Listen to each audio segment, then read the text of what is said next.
जो आज के अखबारों में सबसे ज़रूरी बातें हैं वो सब लेकर आए हैं हम आपके अपने चैनल सुन लो यूपीएससी पर।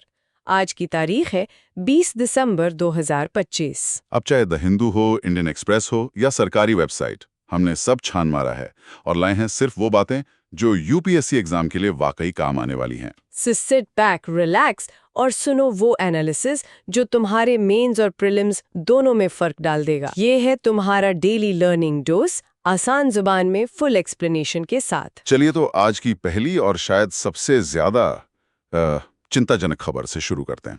ये एक ऐसा मुद्दा है जो सीधे सीधे हमारे लोकतंत्र की जड़ों से, हमारे वोट देने के अधिकार से जुड़ा है। हाँ, और ये खबर आ रही है इलेक्शन कमीशन ऑफ इंडिया यानी ईसीआई की तरफ से। ईसीआई ने तमिलनाडु और गुजरात में जो हमारी मतदाता सूची होती है, जिसे हम इलेक्टोरल रोल्स कहते हैं, उसको साफ करने के लिए एक बहुत बड़ी कार्रवाई की है। और इस पूरी मुहिम को एक खास नाम दिया गया है, स्पेशल इंटेंसिव रिवीजन, या शॉर्ट में कहें तो एसआईआर, सायर। बिल्कुल। और जब हम कह रहे हैं बड़ी कार्रवाई, तो हम इसका मतलब सचमुच बड़ी से ही निकाल रहे हैं, क्योंकि जो आंकड़े सामने आए हैं वो सच में चौंकाने वाले हैं। कितने बड़े हैं ये आंकड़े? जरा हमारे लिसनर्स को इसका स्केल समझाइए। तो देखिए, तमिलनाडु में 77.3 लाख, मैं दोबारा बोलती हूँ, 97.3 लाख वोटर्स के नाम लिस्ट से हटा दिए गए हैं। लगभग 1 करोड़। हाँ, लगभग 1 करोड़।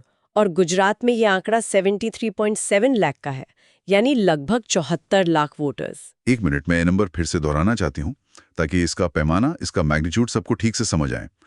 तमिलनाडु में लगभग 1 करोड़ नाम और गुजरात में लगभग 74 लाख नाम मतदाता सूची से हटा दिए गए हैं। ये कोई छोटी मोटी रूटीन सफाई नहीं है, ये तो कुछ देशों की पूरी आबादी के बराबर है। आपने बिल्कुल सही कहा। इसको अगर हम प्रतिशत में देखें तो ये तमिलनाडु के कुल वोटर्स का लगभग 15% है और गुजरात के कुल वोटर्स का 14.5%। मतलब हर 7 में से 1 वोटर का नाम लिस्ट से गायब हो सकता है। ये तो बहुत बड़ा नंबर है। बहुत बड़ा। और अगर हम शहरों में देखें तो यह असर और भी ज्यादा गहरा है। मिसाल के तौर पे सिर्फ चेन्नई शहर में 35.6% वोटर्स के नाम काट दिए गए हैं। 35%? यानी चेन्नई में हर 3 में से 1 से ज्यादा वोटर का नाम हटा दिया गया है। ये तो अविश्वसनीय लगता है। अच्छा, ईसीआई का इस पर आधिकारिक पक्ष क्या है? वो इसे जस्टिफाई कैसे कर रहे हैं? ईसीआई का आधिकारिक पक्ष ये है कि ये कार्रवाई इलेक्टोरल रोल को शुद्ध करने के लिए की गई है। उनका कहना है कि ये नाम डेड, मतलब जो लोग मर चुके हैं, डुप्लीकेट यानी जिनके नाम 2 जगह हैं, और शिफ्टेड वोटर्स यानी जो लोग अपना पता बदल चुके हैं, उनको हटाने के लिए की गई है, ताकि लिस्ट एकदम साफ सुथरी और एरर फ्री हो। ये तो ईसीआई का तर्क हुआ, जो सुनने में तो ठीक लगता है कि लिस्ट साफ होनी चाहिए, लेकिन जाहिर है जब इतने बड़े पैमाने पर करोड़ों की संख्या में नाम हटाए जाएंगे तो सवाल तो उठेंगे ही। और सवाल उठ रहे हैं। विपक्ष और कई सिविल सोसाइटी ऑर्गेनाइजेशंस इसे मास डिसइनफ्रेंचाइजमेंट कह रहे हैं। डिसइनफ्रेंचाइजमेंट मतलब किसी को उसके वोट देने के अधिकार से वंचित कर देना। एग्जैक्टली। उनका आरोप है कि ये सफाई के नाम पर बड़े पैमाने पर असली वोटर्स को उनके सबसे बड़े लोकतांत्रिक अधिकार से वंचित करने की कोशिश है। ये तो यूपीएससी के लिए एक बहुत बड़ा और कॉम्प्लेक्स मुद्दा बन गया है ना? ये सिर्फ बड़ा मुद्दा नहीं है, ये जीएस पेपर 2 यानी पॉलिटी एंड गवर्नेंस के लिए एक क्लासिक केस स्टडी है। आप देखिए, इसमें सब कुछ एक साथ आ जाता है।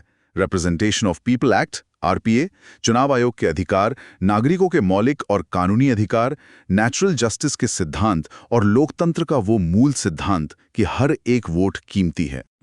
तो यहाँ पर जो कोर टेंशन है, जो मूल टकराव है, वो एक शुद्ध मतदाता सूची बनाने की प्रशासनिक जरूरत जी, और हर नागरिक के वोट के अधिकार की गारंटी के बीच का है। बिल्कुल। और यूपीएससी यही देखना चाहता है कि आप इस टकराव को, इस टेंशन को कैसे एनालाइज करते हैं। ठीक है, तो चलिए इसे परत दर परत समझते हैं। सबसे पहले तो ये बताइए कि ईसीआई के पास इतनी बड़ी कार्रवाई करने की शक्ति आती कहाँ से है? मतलब इसका संवैधानिक और कानूनी आधार क्या है? What is the constitutional and legal basis for this? बहुत अच्छा सवाल है। देखिए, इसकी जड़ें हमारे संविधान के 2 बहुत महत्वपूर्ण आर्टिकल्स में हैं। पहला है आर्टिकल 324। आर्टिकल 324। हाँ, ये आर्टिकल ईसीआई को भारत में चुनाव कराने के लिए सुपरिंटेंडेंस, डायरेक्शन और कंट्रोल की पूरी, मतलब एब्सोल्यूट शक्ति देता है। आसान भाषा में कहें तो चुनाव के मामले में ईसीआई ही सुप्रीम बॉस है। और मतदाता सूची तैयार करवाना, उसे अपडेट करना, ये सब इसी शक्ति का एक बहुत महत्वपूर्ण हिस्सा है। तो आर्टिकल 324 ईसीआई को शक्ति देता है कि वो स्वतंत्र और निष्पक्ष चुनाव कराए और उसके लिए एक सही मतदाता सूची बनाए। हाँ। लेकिन नागरिकों के अधिकार का क्या? संविधान में उसके लिए क्या प्रावधान है? वहीं पर दूसरा आर्टिकल आता है, आर्टिकल 326। आर्टिकल 326? हाँ, ये यूनिवर्सल अडल्ट सफरेज यानी सार्वभौमिक वयस्क मताधिकार की गारंटी देता है। इसका मतलब है कि भारत का हर नागरिक जो 18 साल से ऊपर है, जो दिमागी तौर पर ठीक है और जिसे किसी कानून के तहत अयोग्य नहीं ठहराया गया है, उसे वोट देने का हक है। ये एक संवैधानिक गारंटी है। तो यहीं पर वो टकराव पैदा होता है जिसके बारे में हम बात कर रहे हैं। ईसीआई की शक्ति जो आर्टिकल 324 से आती है और नागरिक का अधिकार जो आर्टिकल 326 से आता है। बिल्कुल, एक तरफ लिस्ट को प्योर बनाने की शक्ति, दूसरी तरफ वोट देने का अधिकार, और सारा विवाद इसी संतुलन को लेकर है। ये तो संवैधानिक ढांचा हो गया, लेकिन रोजमर्रा की जो प्रक्रिया होती है उसके लिए तो कोई स्पेसिफिक कानून भी होगा। ईसीआई हवा में तो काम नहीं कर सकता। सही कहा आपने। इसके लिए हमारे पास एक बहुत ही महत्वपूर्ण कानून है, representation of the people act 1950। 1950। हाँ, ये कानून इलेक्टोरल रोल्स को तैयार करने, रिवाइज करने और मेंटेन करने की पूरी प्रक्रिया, मतलब A to Z सब कुछ बताता है। और इस कानून के 2 सेक्शन इस मामले में सबसे ज्यादा प्रासंगिक हैं। कौन से 2 सेक्शन? पहला है सेक्शन 21। सेक्शन 21 ये कहता है कि हर विधानसभा क्षेत्र के लिए एक इलेक्टोरल रजिस्ट्रेशन ऑफिसर यानी ERO नियुक्त किया जाएगा और उसे ही रोल्स तैयार करने और रिवाइज करने की शक्ति होगी। ये तो एक प्रोसीजरल बात हुई। ओके। लेकिन असली कहानी जो इस पूरे विवाद की जड़ है वो सेक्शन 22 में है। सेक्शन 22 ये क्या कहता है? ये सेक्शन ERO को यह अधिकार देता है कि वो मतदाता सूची में किसी भी एंट्री को, अगर वो गलत है तो उसे ठीक कर सकता है, वो मृत लोगों के नाम हटा सकता है और सबसे महत्वपूर्ण, वो उन लोगों के नाम हटा सकता है जो उस निर्वाचन क्षेत्र के ऑर्डिनरी रेजिडेंट यानी साधारण निवासी नहीं रह गए हैं। ऑर्डिनरी रेजिडेंट, ये शब्द सुनने में तो बहुत सीधा साधा लगता है, पर मुझे लग रहा है कि सारा का सारा विवाद इसी एक शब्द की परिभाषा पर, इसकी व्याख्या पर टिका हुआ है। इसका कानूनी मतलब क्या है? आपने बिल्कुल सही नस पकड़ी है। अगर मैं काम के लिए 6 महीने दिल्ली में रहती हूँ, तो क्या मैं अपने घर, मान लीजिए लखनऊ का, ऑर्डिनरी रेजिडेंट नहीं रही? Excellent question.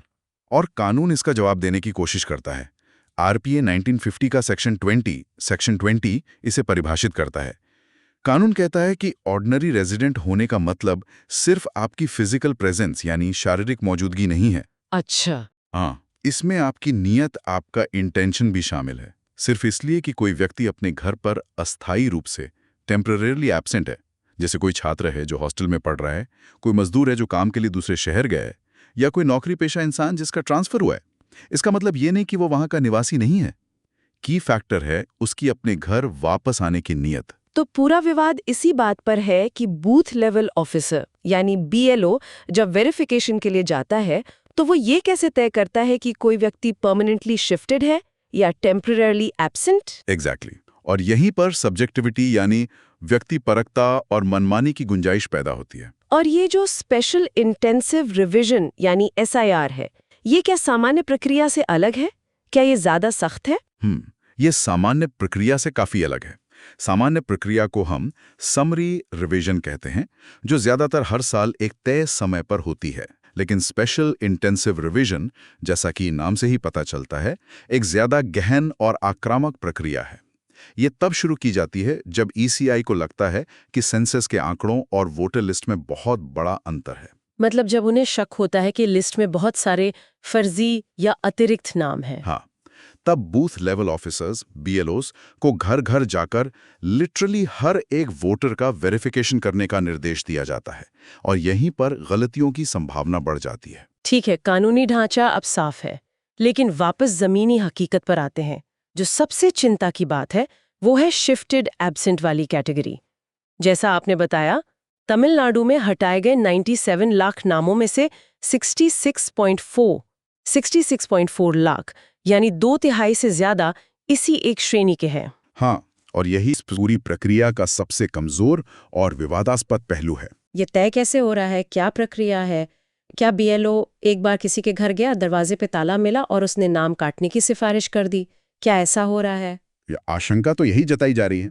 चलिए इस मुद्दे को मेंस के मल्टी डायमेंशनल एनालिसिस के नजरिए से तोड़कर समझते हैं ताकि इसकी पूरी तस्वीर साफ हो सके। हाँ बिल्कुल। सबसे पहले एडमिनिस्ट्रेटिव डायमेंशन यानी प्रशासनिक दृष्टिकोण को समझते हैं। ईसीआई का तर्क क्या है उसे भी समझना जरूरी है। ठीक है। उनका कहना है कि दशकों से हमारी वोटर लिस्ट्स ब्लोटेड हैं, यानी जरूरत से ज्यादा सूजी हुई हैं। लोग काम के लिए गांव से शहरों में चले जाते हैं, दशकों तक वहीं रहते हैं, पर अपने गांव की लिस्ट से नाम नहीं कटलोते। इससे लाखों गोस्ट वोटर्स बन जाते हैं। गोस्ट वोटर्स मतलब ऐसे वोटर जो या तो अब हैं ही नहीं या उस पते पे नहीं रहते।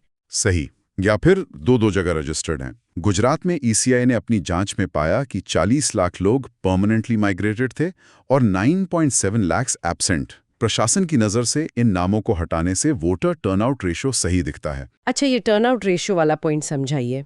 देखिए, मान लीजिए एक बूथ पर 1000 वोटर रजिस्टर्ड हैं, पर असल में वहां सिर्फ 700 लोग ही रहते हैं। अगर 600 लोगों ने वोट डाला तो टर्नआउट 60% गिना जाएगा, लेकिन असल टर्नआउट तो 600-700 यानी 85% से ज्यादा है। तो ब्लोटेड लिस्ट से टर्नआउट का गलत आंकड़ा आता है। और हाँ, फर्जी वोटिंग का खतरा भी कम होता है। तो ईसीआई के लिए ये एक जरूरी सफाई अभियान है। ओके, मैं ये सफाई अभियान वाला तर्क समझ सकती हूँ। एक साफ सुथरी लिस्ट होनी चाहिए, इसमें कोई दो राय नहीं है। लेकिन सफाई शब्द ही अपने आप में थोड़ा खतरनाक नहीं है? कहीं सफाई करते करते असली जेन्युइन वोटर्स ही तो बाहर नहीं हो रहे, खासकर वो लोग जिनकी आवाज वैसे भी कम सुनी जाती है। बिल्कुल, और यहीं पर आता है सिक्के का दूसरा पहलू, सोशियो पॉलिटिकल डायमेंशन, यानी सामाजिक राजनीतिक दृष्टिकोण। आलोचक जैसे कि योगेंद्र यादव कहते हैं कि एसआईआर का तरीका ही मूलभूत रूप से गलत है, स्पेशली भारतीय संदर्भ में। भारतीय संदर्भ में क्यों? क्योंकि भारत में सर्कुलर माइग्रेशन एक बहुत बड़ी सच्चाई है। लाखों मजदूर, छोटे मोटे काम करने वाले लोग, निर्माण क्षेत्र के मजदूर, ये लोग मौसम के हिसाब से, काम के हिसाब से एक शहर से दूसरे शहर जाते आते रहते हैं।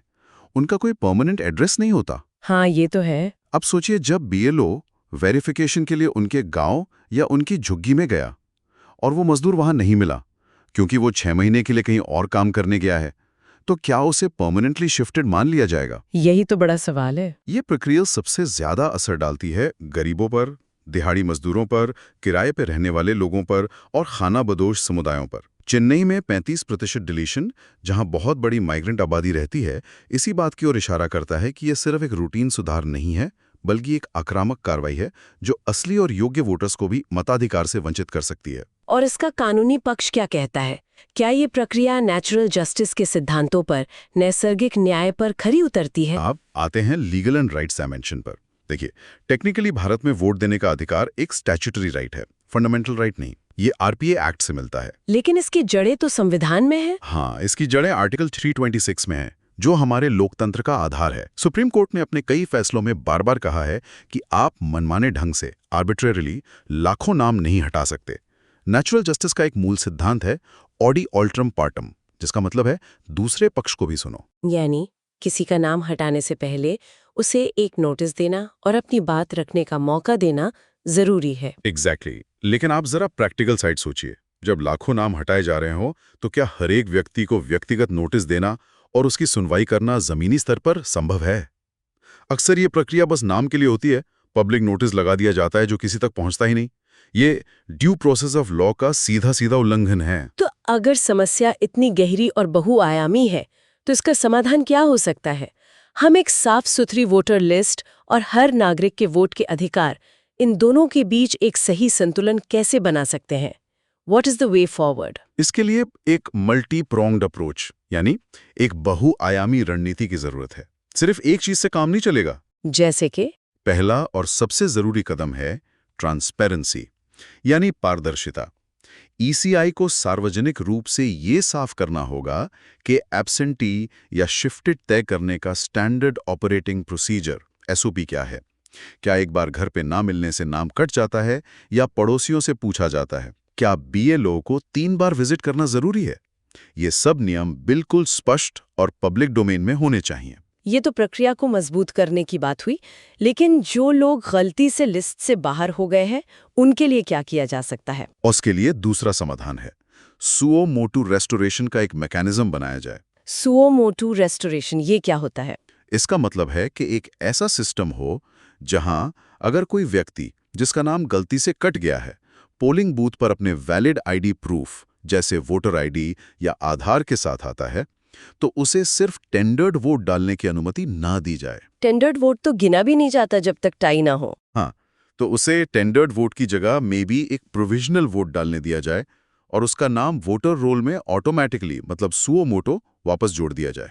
इससे उसे अगले चुनाव के लिए फिर से रजिस्ट्रेशन की लंबी प्रक्रिया से नहीं गुजरना पड़ेगा। ये एक बहुत अच्छा सुझाव है। और टेक्नोलॉजी इसमें क्या भूमिका निभा सकती है? तीसरा और सबसे जरूरी, टेक्नोलॉजिकल सेफगार्ड्स। बीएलओज के हर घर के दौरे को जीपीएस टैग्ड और टाइम स्टैम्प तस्वीरों के साथ दर्ज किया जाना चाहिए, ताकि ये पक्का हो सके कि वेरिफिकेशन जमीन पर हुआ है, न कि किसी ऑफिस में बैठकर लिस्ट पर टिक मार्क लगाकर। बिल्कुल। इससे अकाउंटेबिलिटी बढ़ेगी और हम माइग्रेंट और शिफ्टेड के लिए अलग अलग कैटेगरी भी बना सकते हैं ताकि अस्थायी रूप से बाहर रहने वालों का नाम ना कटे। इन सब कदमों से ही हम प्योरिटी ऑफ इलेक्टोरल रोल और यूनिवर्सलिटी ऑफ फ्रेंचाइज के बीच संतुलन बना पाएंगे। ये तो हुई चुनाव आयोग से जुड़ी प्रशासनिक चुनौती, लेकिन प्रशासनिक स्तर पर ऐसी चुनौतियां सिर्फ चुनाव आयोग तक ही सीमित नहीं है। सरकार की एक बहुत बड़ी योजना में भी कुछ ऐसी ही परेशान करने वाली बातें सामने आई हैं। हाँ, और ये किसी एनजीओ की रिपोर्ट नहीं है, बल्कि ये भारत की सर्वोच्च ऑडिट संस्था सीएजी की रिपोर्ट है जिसने ये बातें उजागर की हैं। बिल्कुल। अब हम बात कर रहे हैं गवर्नेंस की, और ये खबर सरकार की एक बहुत बड़ी फ्लैगशिप स्कीम से जुड़ी है, प्रधानमंत्री कौशल विकास योजना यानी PMKVY. Controller and auditor general of India, जिसे हम भारत का नियंत्रक और महालेखा परीक्षक कहते हैं, ने इस स्कीम पर एक बहुत ही गंभीर और चिंताजनक रिपोर्ट संसद में पेश की है। और जब सीएजी कुछ कहता है तो उसे बहुत गंभीरता से लिया जाता है। सीएजी की रिपोर्ट का मतलब है कि ये बहुत ही ऑथेंटिक और डीपली रिसर्च्ड मामला है। रिपोर्ट में क्या पाया गया है? क्या है मेन फाइंडिंग्स? हाँ, रिपोर्ट में जो शब्द इस्तेमाल किया गया है वो है घोस्ट बेनिफिशियरीज, यानी फर्जी या भूतिया लाभार्थी जो सिर्फ कागजों पर हैं, असल में नहीं। Ghost beneficiaries? हाँ, पाया गया है कि डमी बैंक अकाउंट नंबर्स का इस्तेमाल हुआ। और जब मैं डमी कहता हूं तो मेरा मतलब है 11 जैसे नंबर। ये कोई टाइपिंग की गलती नहीं लगती, ये एक पैटर्न है। 1 मिनट, 11 जैसा बैंक अकाउंट नंबर सिस्टम में एक्सेप्ट कैसे हो गया? हमारे पास तो कोर बैंकिंग सोल्यूशन है, डायरेक्ट बेनिफिट ट्रांसफर है, जैम ट्रिनिटी है। ये तो डिजिटल इंडिया के पूरे आर्किटेक्चर पर ही एक बड़ा सवालिया निशान लगाता है। यही तो सबसे बड़ा सवाल है। इसके अलावा रिपोर्ट में यह भी मिला कि एक ही तस्वीर को, एक ही फोटोग्राफ को कई अलग-अलग लाभार्थियों के प्रोफाइल के लिए इस्तेमाल किया गया। खासकर बिहार और उत्तर प्रदेश में ऐसे मामले ज्यादा पाए गए। मतलब पूरा का पूरा फ्रॉड चल रहा था। और क्या मिला रिपोर्ट में? और भी बहुत कुछ है। रिपोर्ट में ऐसे ट्रेनिंग सेंटर्स के नाम पर पैसा लेने की बात है जो जमीन पर मौजूद ही नहीं थे। मतलब सिर्फ कागजों पर सेंटर चल रहे थे, कागजों पर ट्रेनिंग हो रही थी और सरकार से पैसा लिया जा रहा था। और जो असली लाभार्थी थे, जो सच में ट्रेनिंग ले रहे थे, उनका क्या हुआ? यही इस कहानी का सबसे दुखद पहलू है। रिपोर्ट बताती है कि 34 लाख सर्टिफाइड युवाओं को, जिन्होंने सच में ट्रेनिंग पूरी की, उन्हें जो मॉनेटरी रिवॉर्ड मिलना था वो अभी तक नहीं मिला है। ये तो दोहरा झटका है। एक तरफ फर्जी लोगों और फर्जी सेंटरों को पैसा जा रहा है, और दूसरी तरफ जो असली हकदार हैं उन्हें उनका पैसा नहीं मिल रहा। यूपीएससी के लिहाज से इस टॉपिक को कैसे देखना चाहिए? ये मामला GS paper 2 government policies and interventions और GS paper 3 employment inclusive growth दोनों के लिए एक टेक्स्ट बुक एग्जाम्पल है। ये दिखाता है कि एक अच्छी नीयत से बनाई गई नीति ऑन पेपर और उसके जमीनी कार्यान्वयन ऑन ग्राउंड के बीच कितनी बड़ी खाई हो सकती है, पूरी का हिस्सा बन सकें। ये ministry of skill development and entrepreneurship की प्रमुख योजना है जिसे नेशनल स्किल डेवलपमेंट कॉर्पोरेशन लागू करता है। लेकिन सीएजी की ये रिपोर्ट जो 2015 से 2022 तक के समय को कवर करती है, जिसने पीएमकेवीवाई 1.0, 2.0 और 3.0 सब शामिल हैं, वो दिखाती है कि इम्प्लीमेंटेशन में भारी गड़बड़ियां हुई हैं। चलिए इसे भी थोड़ा गहराई से एनालाइज करते हैं। ये जो टेक्नोलॉजिकल फेलियर है, जहां 111111 जैसा नंबर सिस्टम में घुस जाता है, इसका क्या मतलब है? क्या ये सिर्फ एक तकनीकी खामी है या ये भ्रष्टाचार की ओर इशारा करता है? टेक्नोलॉजिकल इनफैलिबिलिटी की जो धारणा है, यानी तकनीक कभी फेल नहीं हो सकती, ये उसे तोड़ता है। अगर ऐसा नंबर एक्सेप्ट हो रहा है तो इसका सीधा मतलब है कि सरकार के मैनेजमेंट इंफॉर्मेशन सिस्टम MIS में बेसिक वैलिडेशन चेक्स ही नहीं थे। वैलिडेशन चेक्स मतलब वो बेसिक रूल्स जो सॉफ्टवेयर को बताते हैं कि एक वैलिड बैंक अकाउंट नंबर कैसा दिखना चाहिए, उसमें कितने अंक होने चाहिए वगैरह। ये वो पहली चीज है जो कोई भी सॉफ्टवेयर डेवलपर अपने कोड में डालता है। तो या तो ये सॉफ्टवेयर डिजाइन में भारी लापरवाही है, या फिर ये धोखाधड़ी करने वालों के लिए जानबूझकर छोड़ी गई एक कमी, एक लूप होल है। और ये दिखाता है कि हमारा डिजिटल पब्लिक इंफ्रास्ट्रक्चर उतना ही मजबूत होता है जितने उसके डेटा वेरिफिकेशन प्रोटोकॉल्स होते हैं। बिल्कुल, सिर्फ डिजिटल होने से कुछ नहीं होता, उसे स्मार्ट और सिक्योर भी होना पड़ता है। और इसका आर्थिक और नैतिक पहलू क्या है, खासकर उन 34 लाख युवाओं के नजरिए से जिन्हें उनका पैसा नहीं मिला? ये है इसका financial and ethical dimension. 34 lakh युवाओं को पैसा न मिलना एक तरह से सरकार और नागरिक के बीच के सोशल कॉन्ट्रैक्ट का उल्लंघन है। उन युवाओं ने इस वादे पर अपना समय और ऊर्जा लगाई, इस वादे पर ट्रेनिंग की कि उन्हें आर्थिक मदद मिलेगी। जब वो नहीं मिलती तो न केवल उनकी आजीविका प्रभावित होती है, बल्कि सरकार की गारंटी में, सरकार के वादे में उनका भरोसा भी टूटता है। और दूसरी तरफ जो पैसा फर्जी सेंटरों को गया, वो सीधे सीधे जनता के पैसे का, टैक्स पेयर्स मनी का गबन है। वो पैसा जो असल में युवाओं को स्किल्ड बनाने में लगना चाहिए था, वो भ्रष्ट लोगों की जेब में चला गया। और बड़े स्तर पर, मैक्रो लेवल पर देश की अर्थव्यवस्था पर इसका क्या असर पड़ता है? ये है इसका डेमोग्राफिक एंड इकोनॉमिक डायमेंशन। आज की तारीख में, मई 2025 तक, देश में 15 से 29 साल के एज ग्रुप में अनएम्प्लॉयमेंट रेट 15% के आसपास है। ये एक बहुत बड़ी चुनौती है। और PMKVY जैसी स्कीम इसी चुनौती से निपटने के लिए बनाई गई थी। हाँ, तो जब ऐसी स्कीम इस तरह फेल होती है तो ये सिर्फ एक प्रशासनिक विफलता नहीं है, बल्कि ये भारत के डेमोग्राफिक डिविडेंड को भुनाने की हमारी राष्ट्रीय रणनीति पर एक रणनीतिक झटका है। अगर ट्रेनिंग सेंटर सिर्फ कागजों पर हैं और सर्टिफिकेट फर्जी लोगों को दिए जा रहे हैं, तो इसका मतलब है कि हमारे स्किल्ड वर्कफोर्स के आंकड़े झूठे हैं। और ये अर्थव्यवस्था में मौजूद असल स्किल गैप को छिपाते हैं, और हम एक झूठी तसल्ली में जीते रहते हैं कि हम इतने लाख लोगों को हर साल स्किल ट्रेनिंग दे रहे हैं। Exactly, it leads to a false sense of security. तो इस सिस्टमिक रॉट, इस पूरी व्यवस्था में जो सड़न है, उसे ठीक करने के लिए CAG ने क्या सुझाव दिए हैं? आगे का रास्ता क्या होना चाहिए? CAG की रिपोर्ट के आधार पर कुछ बहुत ठोस और तत्काल कदम उठाने की जरूरत है, जिन्हें आप अपने मेंस के आंसर में वे फॉरवर्ड के तौर पर लिख सकते हैं। बताइए। पहला, सिस्टेमिक वैलिडेशन। एनरोलमेंट के समय ही API based bank account verification को अनिवार्य किया जाए। इसमें पेनी ड्रॉप वेरिफिकेशन जैसी तकनीक का इस्तेमाल हो सकता है। पेनी ड्रॉप वेरिफिकेशन वो क्या है? इसमें सिस्टम लाभार्थी के खाते में 1 पैसा या 1 रुपया भेजकर ये वेरीफाई करता है कि अकाउंट असली है और एक्टिव है। ये बहुत सिंपल और इफेक्टिव तरीका है। दूसरा, बायोमेट्रिक अटेंडेंस। सभी उम्मीदवारों के लिए आधार लिंक्ड बायोमेट्रिक अटेंडेंस अनिवार्य हो, ताकि फर्जी छात्रों को दिखाकर पैसा न लिया जा सके। इससे फिजिकल प्रेजेंस सुनिश्चित होगी। हाँ। तीसरा, जियो टैगिंग। सभी ट्रेनिंग सेंटर्स की real time geo tagging, time stamped photos के साथ, ताकि ये पता चले कि सेंटर वाकई में चल रहा है या नहीं, और वहां जरूरी इंफ्रास्ट्रक्चर है या नहीं। और आखिर में सबसे जरूरी, रिकवरी एंड प्रोसिक्यूशन। धोखाधड़ी करने वाले ट्रेनिंग पार्टनर से न सिर्फ पैसे की पूरी वसूली की जाए, बल्कि उन्हें भविष्य के सभी सरकारी कॉन्ट्रैक्ट से ब्लैकलिस्ट किया जाए और उन पर आपराधिक मामले, क्रिमिनल प्रोसीडिंग्स शुरू की जाएं। एक स्ट्रॉन्ग डिटरेंट बनाना बहुत जरूरी है। बिल्कुल, जब तक सख्त कार्रवाई नहीं होगी तब तक ये चलता रहेगा। अच्छा, कार्यपालिका यानी एग्जीक्यूटिव में इन विफलताओं से हटकर अब न्यायपालिका यानी जुडिशरी की ओर चलते हैं। सुप्रीम कोर्ट ने एक बहुत ही संवेदनशील मुद्दे पर एक ऐतिहासिक फैसला सुनाया है। हाँ, ये फैसला चाइल्ड ट्रैफिकिंग यानी बाल तस्करी से जुड़ा है, जो हमारे समाज का एक बहुत ही घिनौना सच है। सुप्रीम कोर्ट ने खुद कहा है कि बाल तस्करी और कमर्शियल सेक्सुअल एक्सप्लॉयटेशन भारत में एक डीपली डिस्टर्बिंग रियलिटी है, यानी एक ऐसी सच्चाई जो हमें गहराई तक परेशान करती है। ये फैसला किस बेंच ने दिया है और इसके मुख्य बिंदु क्या हैं? ये फैसला जस्टिसेस मनोज मिश्रा और जॉय मालिया बैची की बेंच ने दिया है, और उन्होंने नाबालिग पीड़ितों की गवाही का मूल्यांकन कैसे किया जाए, इस पर कुछ बहुत ही व्यापक और मानवीय दिशा निर्देश जारी किए हैं। इस फैसले की सबसे खास बात, अ की हाईलाइट, क्या है? सबसे महत्वपूर्ण बात यह है कि कोर्ट ने कहा है कि एक तस्करी पीड़ित बच्चे की गवाही को अ testimony of a child trafficking survivor को एक इंजर्ड विटनेस यानी घायल गवाह की गवाही के बराबर वजन दिया जाना चाहिए। इंजर्ड विटनेस, घायल गवाह। हाँ, और कोर्ट ने साफ किया कि पीड़ित बच्चे की गवाही को सिर्फ इसलिए खारिज नहीं किया जा सकता कि उसकी गवाही में कुछ छोटे मोटे विरोधाभास हैं, या उसने तुरंत विरोध क्यों नहीं किया, या उसे हर छोटी बड़ी बात, हर डिटेल हूबहू याद क्यों नहीं है। ये इंजर्ड विटनेस का सिद्धांत क्या है? ये शब्द मैंने पहले भी सुना है, लेकिन इसका ठीक कानूनी मतलब क्या है? ये जीएस पेपर 4 एथिक्स के लिए भी इम्पोर्टेंट हो सकता है। बिल्कुल। इंजर्ड विटनेस एविडेंस लॉ का एक बहुत पुराना और स्थापित सिद्धांत है।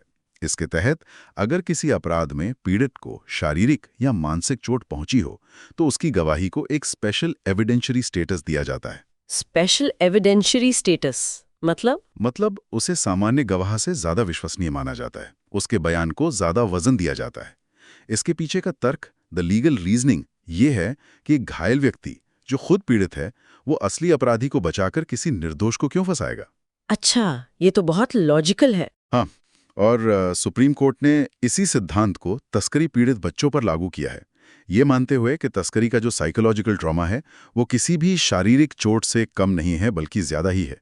कोर्ट ने सेकेंडरी विक्टिमाइजेशन से बचने की भी बात की है। सेकेंडरी विक्टिमाइजेशन मतलब न्याय प्रक्रिया के दौरान पीड़ित को और ज्यादा ट्रॉमा देने से बचना। सही, जैसे कि कोर्ट में आक्रामक झिरा करना या बार बार घटना के बारे में पूछकर उसे फिर से वही सब याद दिलाना। अक्सर हम देखते हैं, खासकर सेक्सुअल असॉल्ट और ट्रैफिकिंग के मामलों में, कि बचाव पक्ष के वकील पीड़ित की गवाही में छोटी छोटी कमियां निकालकर, जैसे उसे कमरे का रंग ठीक से याद नहीं था या उसने तारीख गलत बताई, पूरे केस को कमजोर करने की कोशिश करते हैं।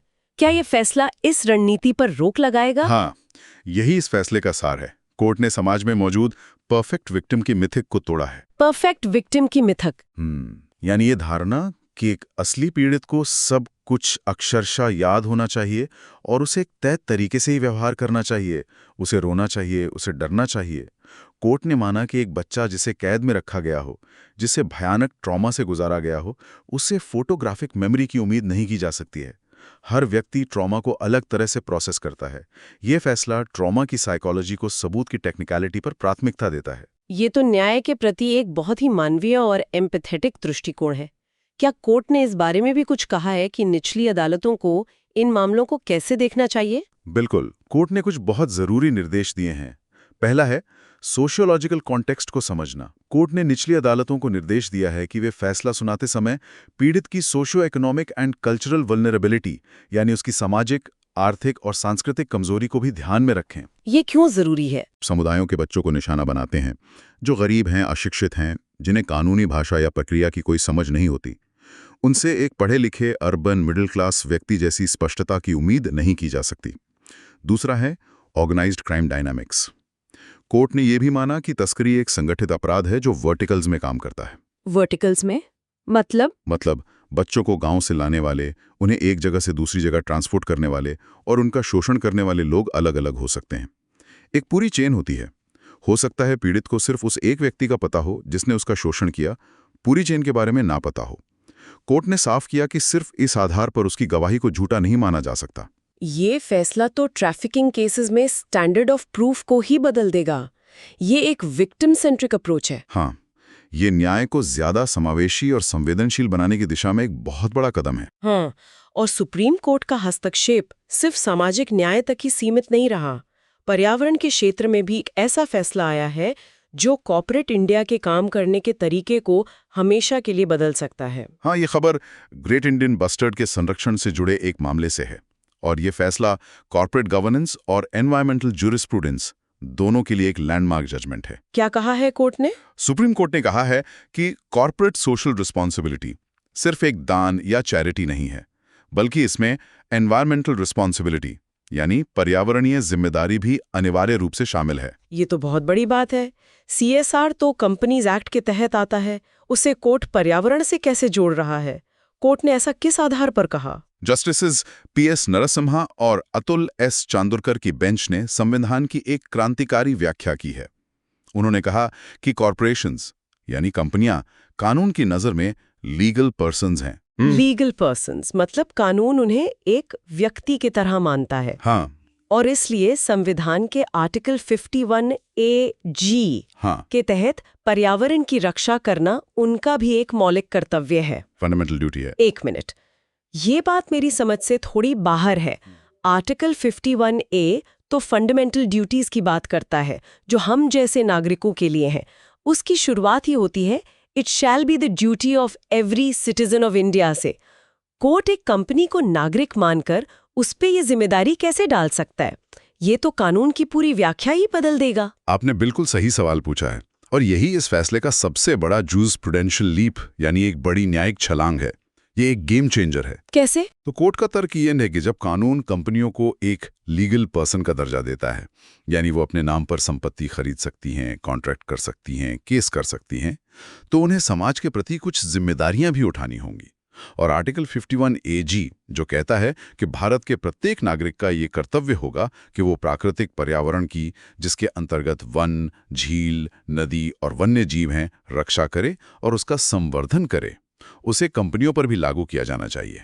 तो कोर्ट ने सिटीजन शब्द की व्याख्या को लीगल पर्सन्स तक एक्सपैंड कर दिया है। हाँ, कम से कम एनवायरमेंटल रिस्पॉन्सिबिलिटी के संदर्भ में।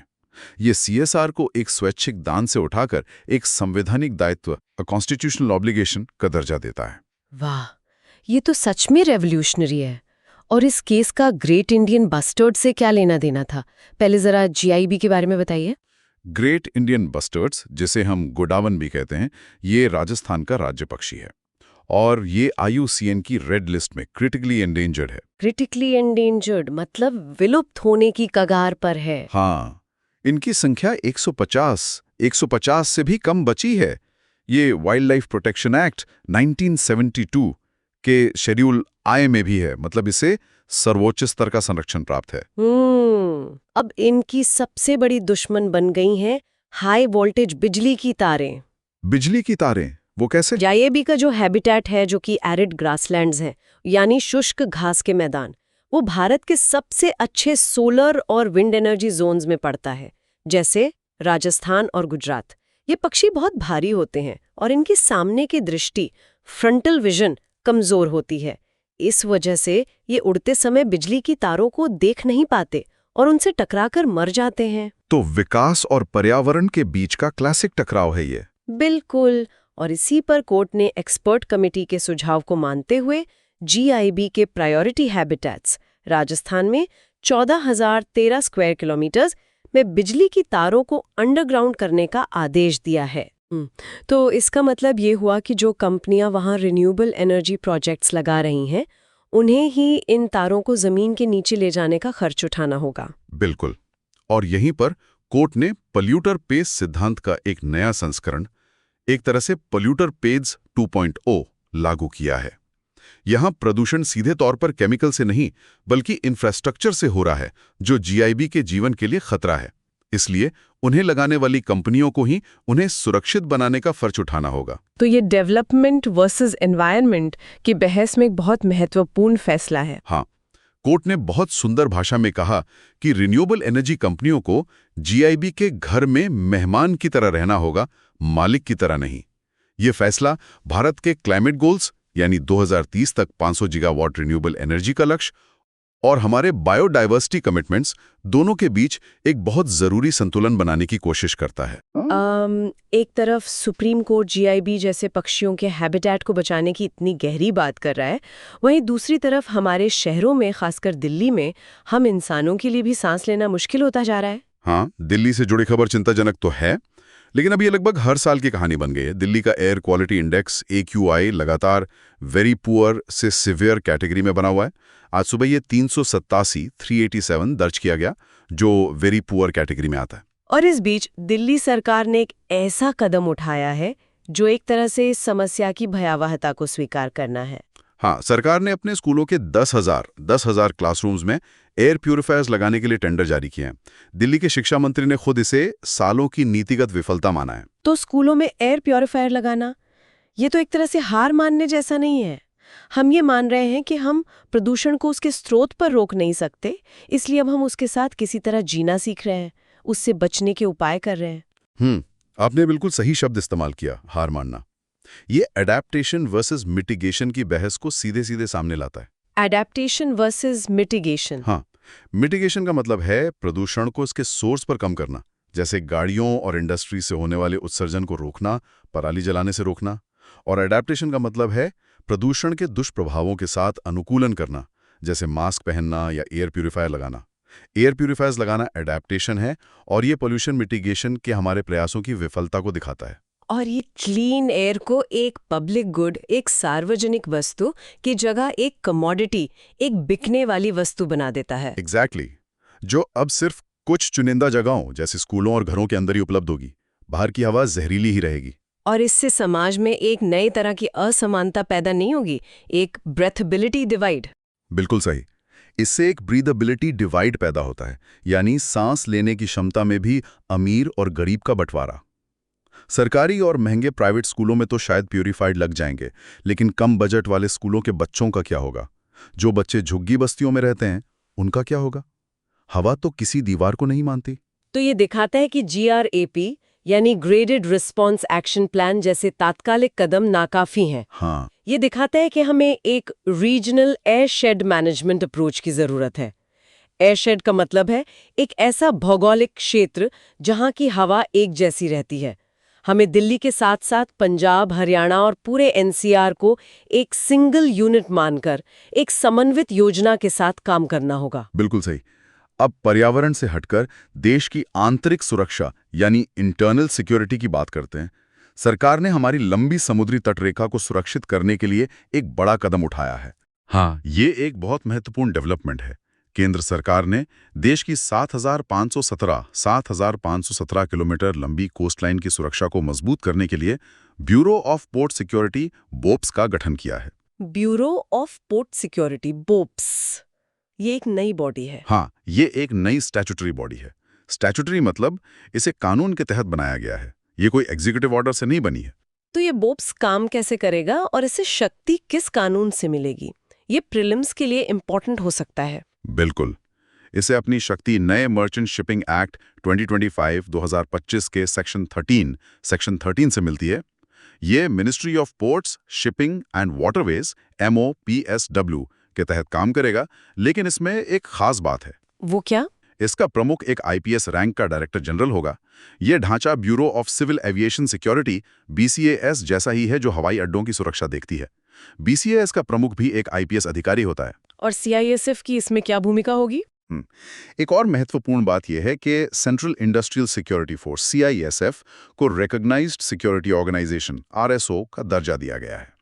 इसका मतलब यह है कि अब CISF देश के सभी पोर्ट्स की सिक्योरिटी ऑडिट करेगी और उन्हें सिक्योरिटी क्लियरेंस देगी।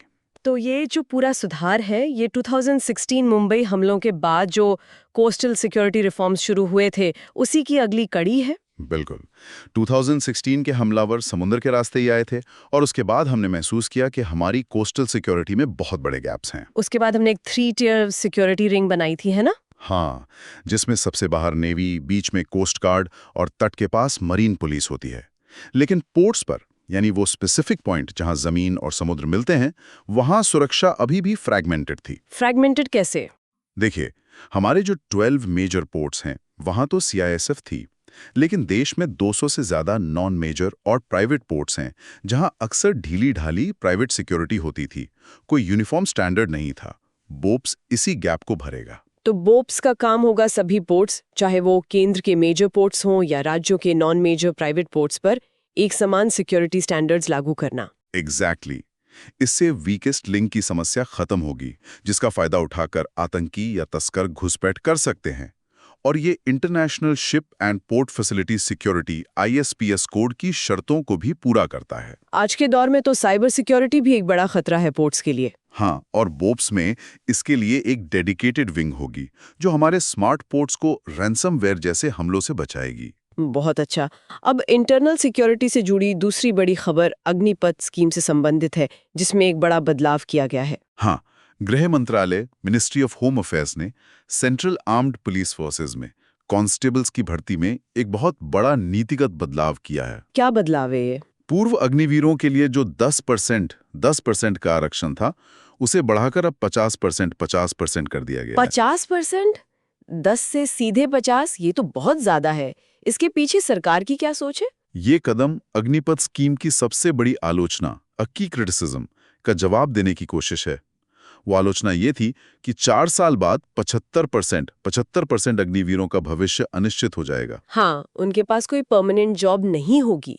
तो अब 50% हॉरिजॉन्टल रिजर्वेशन का मतलब है कि लगभग सभी इच्छुक पूर्व अग्निवीरों को 4 साल की सर्विस के बाद CAPFs में एक सेकंड करियर की लगभग गारंटी मिल जाएगी।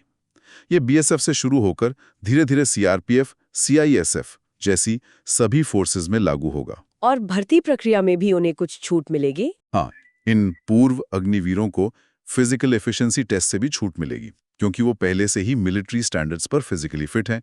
हालांकि उन्हें रिटन एग्जाम पास करना होगा। इसके फायदे तो नजर आ रहे हैं। CAPFs को पहले से ट्रेन्ड, डिसिप्लिन्ड और फिजिकली फिट जवान मिल जाएंगे। इससे उनकी ट्रेनिंग का समय और खर्च दोनों बचेगा। ये ऑपरेशनल फायदे हैं। लेकिन क्या इसकी कुछ चुनौतियां भी हैं? सेना का माहौल और पुलिस का माहौल तो बहुत अलग होता है। ये एक बहुत ही महत्वपूर्ण चुनौती है, जिसे हम कल्चरल इंटीग्रेशन की चुनौती कह सकते हैं। आपने बिल्कुल सही कहा, दोनों का माहौल, ईथोस और ट्रेनिंग बिल्कुल अलग है। कैसे? देखिए, सेना के जवान एक बाहरी दुश्मन से लड़ने और उसे खत्म करने, टू न्यूट्रलाइज द एनिमी, के लिए ट्रेंड होते हैं। उनका माइंडसेट एक वॉरियर का होता है। जबकि CAPFs और पुलिस फोर्स को कानून व्यवस्था बनाए रखने के लिए न्यूनतम बल का प्रयोग, मिनिमम यूज ऑफ फोर्स करने की ट्रेनिंग दी जाती है। उन्हें भीड़ को नियंत्रित करना होता है, अपने ही देश के नागरिकों से डील करना होता है, चाहे वो प्रदर्शनकारी ही क्यों ना हो। बिल्कुल। तो एक सैनिक को पुलिस की भूमिका में ढालना एक चुनौती है। इसलिए इन पूर्व अग्निवीरों को CAPFs में शामिल करने से पहले एक बहुत ही गहन रीओरिएंटेशन ट्रेनिंग देनी होगी, ताकि वे इस नई भूमिका में, इस नए माइंडसेट में ढल सकें। ये एक बहुत वैलिड पॉइंट है। अच्छा, देश की आंतरिक सुरक्षा से अब अंतर्राष्ट्रीय संबंधों की ओर बढ़ते हैं। भारत और चीन के बीच सीमा पर तो तनाव है ही, अब एक नया मोर्चा खुल गया है, और वो है वर्ल्ड ट्रेड ऑर्गेनाइजेशन WTO का। हाँ, चीन ने भारत के खिलाफ WTO के डिस्प्यूट सेटलमेंट बॉडी में एक याचिका दायर की है। चीन का आरोप है कि भारत 2 मामलों में ग्लोबल ट्रेड रूल्स का उल्लंघन कर रहा है। कौन से 2 मामले हैं ये? पहला, information and communication technology products जैसे स्मार्टफोन्स पर जो भारत इंपोर्ट टैरिफ्स लगा रहा है, और दूसरा, सोलर सेक्टर में जो Bharat production linked incentive scheme चला रहा है। चीन का मुख्य आरोप क्या है? चीन का कहना है कि ये दोनों कदम WTO के नेशनल ट्रीटमेंट सिद्धांत के खिलाफ हैं। नेशनल ट्रीटमेंट सिद्धांत, ये क्या कहता है? ये WTO का एक मूल सिद्धांत है। ये कहता है कि आप एक बार किसी उत्पाद को अपने देश में इंपोर्ट होने देते हैं, तो उसके बाद आप घरेलू और विदेशी उत्पादों में भेदभाव नहीं कर सकते। आपको दोनों को एक जैसा ट्रीटमेंट देना होगा। तो ये सीधे सीधे हमारी आत्मनिर्भर भारत नीति पर हमला है? बिल्कुल, यह भारत की आत्मनिर्भर भारत नीति और चीन से इकोनॉमिक डीकपलिंग यानी आर्थिक निर्भरता कम करने की रणनीति पर चीन का सीधा हमला है। चीन इसे प्रोटेक्शनिज्म मान रहा है। इस मामले की थोड़ी और डिटेल्स बताइए। ये ICT प्रोडक्ट्स वाला विवाद क्या है? मामले को समझते हैं। भारत ने 1996 में इंफॉर्मेशन टेक्नोलॉजी एग्रीमेंट ITA-1 पर हस्ताक्षर किए थे, जिसमें कई IT प्रोडक्ट्स पर जीरो टैरिफ का वादा था। चीन का कहना है कि भारत अब स्मार्टफोन जैसी चीजों पर टैरिफ लगाकर उस समझौते को तोड़ रहा है। और भारत का इस पर क्या तर्क है?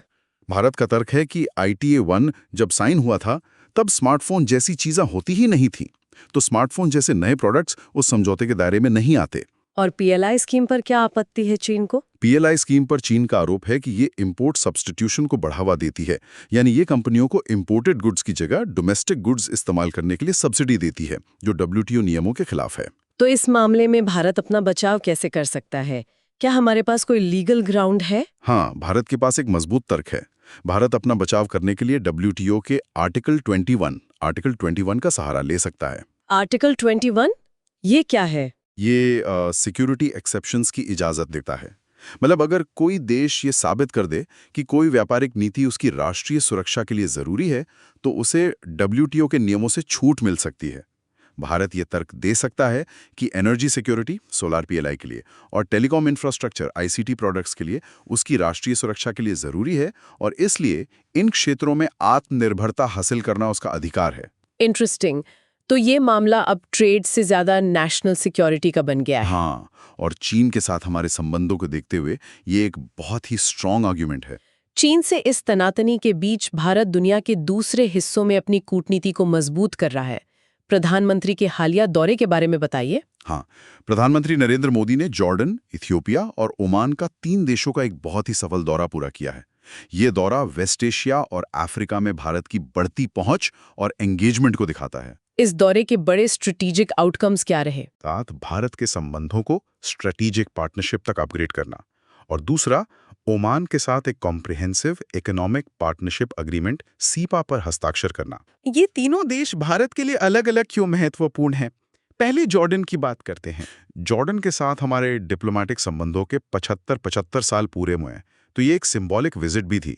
स्ट्रेटेजिकली जॉर्डन वेस्ट एशिया में, खासकर इजराइल पैलेस्टीन संघर्ष में, एक बहुत ही महत्वपूर्ण और संतुलित आवाज है, तो भारत के लिए वहां अपनी पहुंच बनाए रखना जरूरी है। और इथियोपिया? इथियोपिया बहुत महत्वपूर्ण है क्योंकि वो अफ्रीकन यूनियन का मुख्यालय है। अफ्रीका के साथ संबंधों को मजबूत करना भारत की ग्लोबल साउथ लीडरशिप की दावेदारी के लिए जरूरी है, और ये चीन के belt and road initiative BRI के प्रभाव को संतुलित करने में भी मदद करेगा। और ओमान के साथ तो हमारे संबंध हमेशा से अच्छे रहे हैं। ओमान खाड़ी में भारत का सबसे पुराना और भरोसेमंद स्ट्रेटेजिक पार्टनर है। दुकम पोर्ट पर हमें एक्सेस मिला हुआ है, और अब ये सीपा, जो एक तरह का फ्री ट्रेड एग्रीमेंट है, इससे हमारे आर्थिक संबंध और गहरे होंगे। एक खास बात यह भी है कि अब भारत तुर्की से आने वाले मार्बल की जगह ओमान से मार्बल आयात करेगा, जो एक स्ट्रेटेजिक शिफ्ट है। लेकिन पड़ोस में हालात कुछ ठीक नहीं लग रहे। बांग्लादेश से हिंसा की खबरें आ रही हैं और इसमें भारत का भी नाम आ रहा है। हाँ, ये एक चिंता का विषय है। बांग्लादेश में एक नेता शरीफ उस्मान हादी की मौत के बाद हिंसा भड़क उठी है। प्रदर्शनकारी जो भारत पर बांग्लादेश के आंतरिक मामलों में हस्तक्षेप का आरोप लगा रहे हैं, उन्होंने ढाका में प्रोथमालो और द डेली स्टार जैसे प्रमुख अखबारों के दफ्तरों पर हमला किया और उन्हें आग लगा दी। अखबारों पर हमला क्यों? क्योंकि उन पर भारत समर्थक होने का आरोप लगाया गया। यह बांग्लादेश में बढ़ते इंडिया आउट नैरेटिव को दिखाता है, जो भारत के लिए एक बड़ी कूटनीतिक चुनौती है। और भारतीय दूतावास पर भी हमले की खबर है। हाँ, चट्टग्राम में भारतीय डिप्टी हाई कमिश्नर के आवास को भी निशाना बनाया गया, जो Vienna convention on diplomatic relations का सीधा उल्लंघन है। भारत को इस पर सख्त रुख अपनाना होगा, लेकिन साथ ही ये भी ध्यान रखना होगा कि भावनाएं और न भड़कें। ये एक बहुत ही डेलिकेट सिचुएशन है। बिल्कुल। चलिए, अब अर्थव्यवस्था की एक बड़ी खबर पर आते हैं, जो बैंकिंग सेक्टर में एक बड़े सुधार से जुड़ी है, और हम सबके पैसों की सुरक्षा से भी। हाँ, ये बहुत ही पॉजिटिव डेवलपमेंट है। Reserve bank of India RBI के सेंट्रल बोर्ड ने risk based deposit insurance framework को मंजूरी दे दी है। ये हमारे और आपके जैसे जमाकर्ताओं के पैसे को सुरक्षित करने वाली व्यवस्था में एक बड़ा बदलाव है। इसे आसान भाषा में समझाइए, ये रिस्क बेस्ड डिपॉजिट इंश्योरेंस क्या है, अभी का सिस्टम क्या है और नया सिस्टम क्या होगा। इसे एक एनालॉजी से समझते हैं। मान लीजिए एक कार इंश्योरेंस कंपनी है। वो एक 18 साल के लड़के से, जो बहुत तेज और लापरवाही से गाड़ी चलाता है, और एक 40 साल के अनुभवी और बहुत सावधान ड्राइवर से बराबर प्रीमियम लेती है। क्या ये सही है? नहीं, बिल्कुल नहीं। जो ज्यादा रिस्क वाला है उसे ज्यादा प्रीमियम देना चाहिए। एग्जैक्टली। अभी तक बैंकों के डिपॉजिट इंश्योरेंस के साथ यही हो रहा था। Deposit insurance and credit guarantee corporation यानी DICGC, जो हमारे 5 लाख तक के डिपॉजिट को इंश्योर करती है, वो सभी बैंकों से एक फ्लैट रेट प्रीमियम लेती थी। मतलब चाहे HDFC या SBI जैसे बहुत मजबूत और सुरक्षित बैंक हो, या कोई कमजोर कोऑपरेटिव बैंक हो जिसका NBA बहुत ज्यादा है, सब बराबर प्रीमियम देते थे। हाँ, सभी बैंक अपने हर 100 रुपए के डिपॉजिट पर 12 पैसे का एक फ्लैट प्रीमियम DICG को देते थे। और अब RBI इसी सिस्टम को बदल रहा है। हाँ, नई व्यवस्था के तहत बैंकों को उनकी वित्तीय सेहत के आधार पर, उनके NPA लेवल, उनके कैपिटल एडिक्वेसी रेशियो, उनके गवर्नेंस स्टैंडर्ड्स के आधार पर अलग अलग रिस्क कैटेगरीज में बांटा जाएगा। तो जो बैंक साउंड यानी मजबूत और सुरक्षित होंगे, जो सावधानी से गाड़ी चला रहे हैं, उन्हें कम प्रीमियम देना होगा, और जो बैंक रिस्की होंगे उन्हें ज्यादा प्रीमियम देना होगा। ये तो बहुत लॉजिकल और फेयर सुधार है। इसके फायदे क्या होंगे? इसके 3 मुख्य फायदे हैं जो आपको पता होने चाहिए। पहला, ending moral hazard. Moral hazard? हाँ, ये एक इकोनॉमिक टर्म है। पुरानी फ्लैट रेट प्रणाली में अच्छे बैंक बुरे बैंकों को प्रभावी रूप से सब्सिडाइज कर रहे थे। कमजोर बैंकों को पता था कि अगर वो डूबे भी तो DIGC तो है ही, और प्रीमियम भी उतना ही देना है, तो वो ज्यादा रिस्क लेते थे। इसे ही मॉरल हजार्ड कहते हैं। अब ऐसा नहीं होगा। दूसरा, इंसेंटिवाइजिंग हेल्थ। ये बैंकों के लिए एक प्रोत्साहन का काम करेगा। वे अपना गवर्नेंस और एसेट क्वालिटी सुधारेंगे ताकि उनका इंश्योरेंस प्रीमियम कम हो सके। और तीसरा, ग्लोबल बेस्ट प्रैक्टिस। अमेरिका की फेडरल डिपॉजिट इंश्योरेंस कॉर्पोरेशन यानी कि FDIC जैसी ज्यादातर विकसित अर्थव्यवस्थाएं रिस्क बेस्ड प्रीमियम्स का ही इस्तेमाल करती हैं। ये भारत के बैंकिंग सेफ्टी नेट को वैश्विक मानकों के बराबर लाता है। बहुत बढ़िया। आज हमने कई बड़े और कॉम्प्लेक्स मुद्दों पर विस्तार से चर्चा की। अब समय है आज की खबरों से निकले कुछ की फैक्ट्स को जल्दी से रिवाइज करने का, जो प्रीलिम्स के लिए सीधे सीधे काम आ सकते हैं। बिल्कुल, एक क्विक फायर रिवीजन राउंड हो जाए। पहला, bureau of port security bobs क्या है और इसे शक्ति कहाँ से मिलती है? यह एक स्टैट्यूटरी बॉडी है जिसे मर्चेंट शिपिंग एक्ट 2025 के तहत बनाया गया है और इसका प्रमुख एक आईपीएस अधिकारी होगा। आर्टिकल 51AG हाल ही में क्यों चर्चा में था? यह पर्यावरण की रक्षा के लिए एक फंडामेंटल ड्यूटी है। सुप्रीम कोर्ट ने एक ऐतिहासिक फैसले में कहा है कि ये कॉरपोरेशंस पर भी लागू होती हैं क्योंकि वो लीगल पर्सन्स हैं। इंजर्ड विटनेस का सिद्धांत सुप्रीम कोर्ट ने किसके लिए लागू किया है? इसे सुप्रीम कोर्ट ने बाल तस्करी से पीड़ित बच्चों के लिए लागू किया है। इसका मतलब है कि उनकी गवाही को ज्यादा वजन और विश्वसनीयता दी जाएगी। ग्रेट इंडियन बस्टर्ड GIB का IUCN स्टेटस और हैबिटेट क्या है? यह क्रिटिकली एंडेंजर्ड है और याद रखिए इसका हैबिटेट आरिड ग्रासलैंड्स हैं, यानी शुष्क घास के मैदान, घने जंगल नहीं।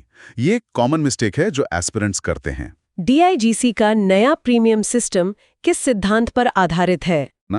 ये रिस्क बेस्ड प्रीमियम के सिद्धांत पर आधारित है। कम रिस्क वाले बैंक कम प्रीमियम देंगे, ज्यादा रिस्क वाले ज्यादा। PMKVY कौन सा मंत्रालय देखता है और इसे लागू कौन करता है?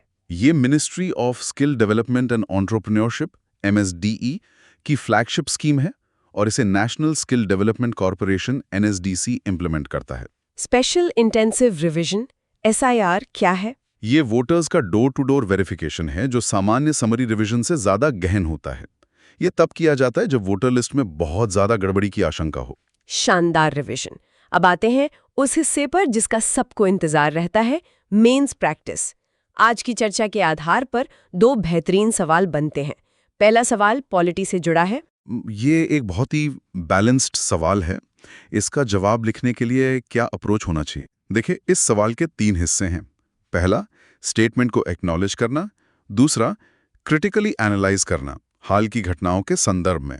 और तीसरा, सजेस्ट सेफगार्ड्स। तो आपका जवाब भी इसी स्ट्रक्चर में होना चाहिए। इंट्रोडक्शन में आप सीधे तमिलनाडु और गुजरात के चौंकाने वाले आंकड़ों 97 लाख 74 लाख से शुरुआत करें और यहीं पर आर्टिकल 324 स्वच्छ चुनाव की जरूरत और आर्टिकल 326 मताधिकार का अधिकार के बीच के तनाव को रेखांकित करें। जैसा हमने डिस्कस किया था, बॉडी में 2 हिस्से बनाएं। पहले पैराग्राफ में रिवीजन की जरूरत क्यों है इसके पक्ष में तर्क दें, जैसे गोस्ट वोटर्स, ब्लोटेड लिस्ट्स, सही टर्नआउट डेटा की जरूरत। ये एडमिनिस्ट्रेटिव डायमेंशन है, ECI का पर्सपेक्टिव।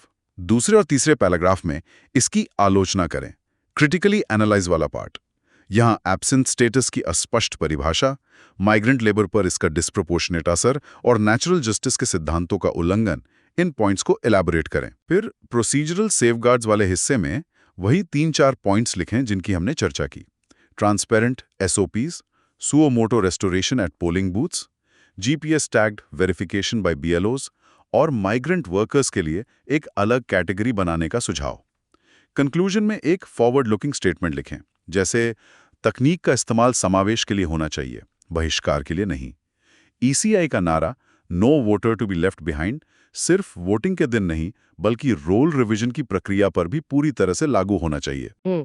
बहुत ही बढ़िया ब्रेकडाउन, एक परफेक्ट आंसर का स्ट्रक्चर है ये। अब दूसरा सवाल जो एनवायरनमेंट से है, Q2 GS paper 3 environment, the supreme courts linkage of corporate social responsibility CSR with Article 51A of G creates a new paradigm of constitutional environmentalism for the private sector. Discuss with reference to the Great Indian Bustard Judgment, 250 words. ये एक बहुत ही अच्छा analytical सवाल है। ये आपकी conceptual clarity को test करता है। इंट्रोडक्शन में आपको सीधे सुप्रीम कोर्ट के GI पर दिए गए दिसंबर 2025 के ऐतिहासिक फैसले का हवाला देना है और बताना है कि इसने CSR की परिभाषा को एक वॉलंटरी एक्ट से एक कॉन्स्टिट्यूशनल ऑब्लिगेशन में कैसे बदल दिया। कॉन्स्टिट्यूशनल एनवायरमेंटलिज्म की फ्रेज को जरूर यूज करें। बॉडी में आपको 3 प्रमुख बिंदुओं पर विस्तार से चर्चा करनी है। पहला, लीगल इनोवेशन। समझाएं कि कैसे फंडामेंटल ड्यूटीज आर्टिकल 51A जी जो अब तक सिर्फ नागरिकों के लिए थी, उन्हें लीगल पर्सन्स यानी कॉरपोरेशंस पर लागू करना एक अभूतपूर्व कानूनी विकास है। दूसरा, पोल्यूटर पेज प्रिंसिपल 2.0। बताएं कि कैसे कोर्ट ने इस सिद्धांत का विस्तार किया। यहाँ कंपनियां सीधे प्रदूषण नहीं कर रही, लेकिन उनका इंफ्रास्ट्रक्चर, बिजली की तारें, बायोडायवर्सिटी को खतरा पहुंचा रहा है, इसलिए उन्हें ही संरक्षण का खर्च, अंडरग्राउंडिंग, उठाना होगा। तीसरा, CSR एवोल्यूशन के तहत एक दायित्व बन गया है। तीसरा, CSR एवोल्यूशन।